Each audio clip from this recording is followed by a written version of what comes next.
बघा की या न्यायिक हक्कासाठी 114 या आदिवासी समाजाच्या लोक शहीद झाले आणि राजकीय हस्तक्षेप या आदिवासी समाजामध्ये होते आहे असंच आपल्याला पाहायला मिळतं। आमची मागणी आहे की ही न्यायिक मागणी माननीय सुप्रीम कोर्टाने सुद्धा एक्सेप्ट केलेली आहे। 1985 चा जो GR आहे त्याला कल्पकलित त्यांनी सांगितलेला आहे।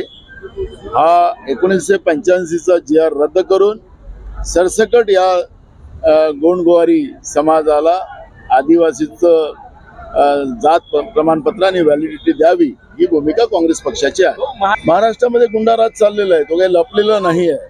सातत्यानं सरकारला आम्ही त्या पद्धतीची भूमिका मांडली, पण सरकार गुंडाराजला प्रोत्साहन देत आहे। त्यांचे आमदारच आता बंदुकी घेऊन फिरतात आहेत आणि जमिनी खंडणीमध्ये असतील, अभियंत्याला असतील, अधिकाऱ्यांना असतील दाबदपट करून या पद्धतीने लुटपाट या महाराष्ट्रामध्ये सुरू झालेली आहे। हे राज्य असुरक्षित आहे आणि म्हणून आम्ही हे सांगितलं की तुम्हाला सरकार खरं तर यांनी परवाच्या गोळीबारामध्ये सरकारने जबाबदारी स्वीकारली पाहिजे आणि या सरकारने राजीनामा दिला पाहिजे। शाहू फुले आंबेडकरांच्या महाराष्ट्रामध्ये अशा पद्धतीचा गुंडाराज चालू शकत नाही।